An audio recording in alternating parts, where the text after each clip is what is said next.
besides the Adderley Street cycle lane, the Bree Street cycle lane is also well known in that it was the first green cycle lane to be pioneered in the country.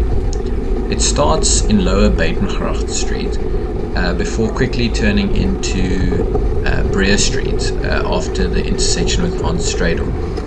The cycle lane is quite wide, and it being green helps make it quite visible. Although, as you can see in that instance now, the car didn't see me, and I think cars still aren't used to seeing actual cyclists use this road.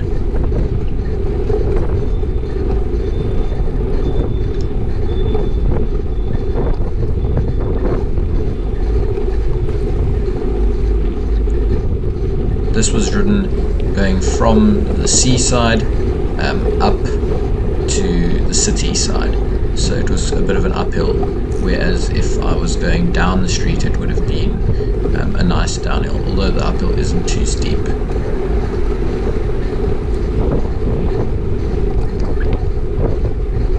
The section of the street was relatively low stress, being with not many cars and the cycle lane not being blocked at all. This is the intersection with Rehberg Street, and where this cycle lane is different to the Adderley Street one is that the robots to be followed are the normal robots and not the ones specifically for bicycles. I do think it could be improved by making separate bicycle robots, which would allow those cyclists going straight time to clear the intersection before there were cars coming from the opposite direction turning right, because often they don't see the cyclists.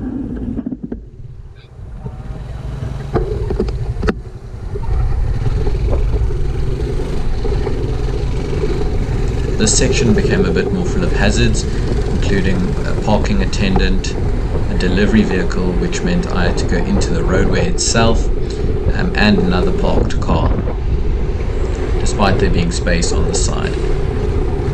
There were also a few pedestrians in the street, but overall it seems like people generally respect the parking areas and don't park in the cycleway.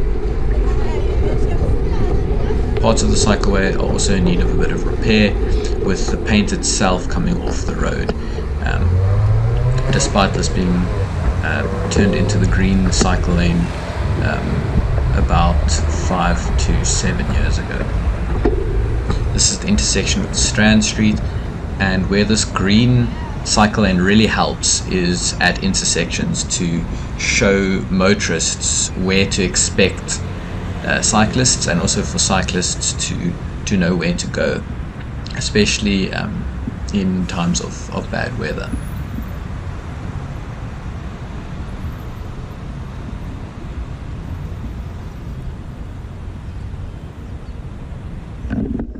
Here you can see on the left that the pedestrian signal turned green before the signal for cars, and I would suggest that the pedestrian signal was coupled with a bicycle signal that would also turn green at this time, allowing all cyclists to clear the intersection before it turned green for other traffic.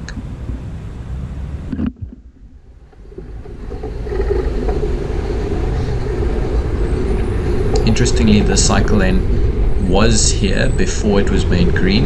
However, it was constantly being parked in because people didn't see it was cycle lane, especially when the paint was a bit faded. Here was another delivery vehicle that was parked here, and here were a few cars that were illegally parked in a loading zone that took up quite a bit of the cycle lane.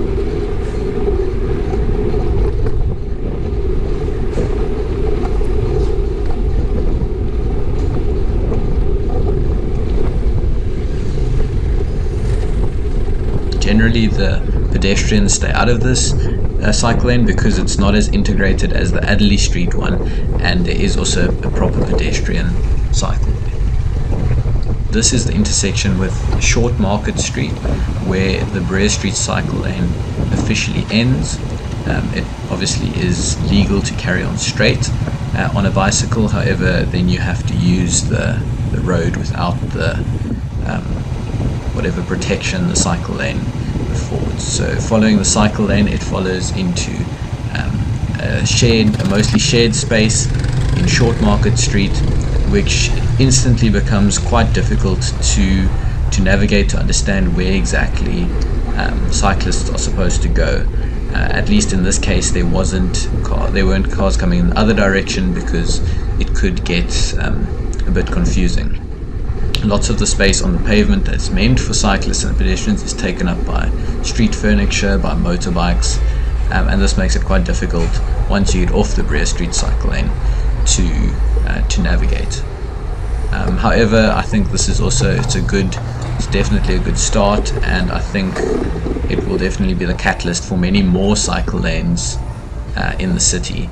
And obviously this was just the test run, so hopefully future ones will have these slight design flaws, and these will be worked out, which would be quite exciting in the future.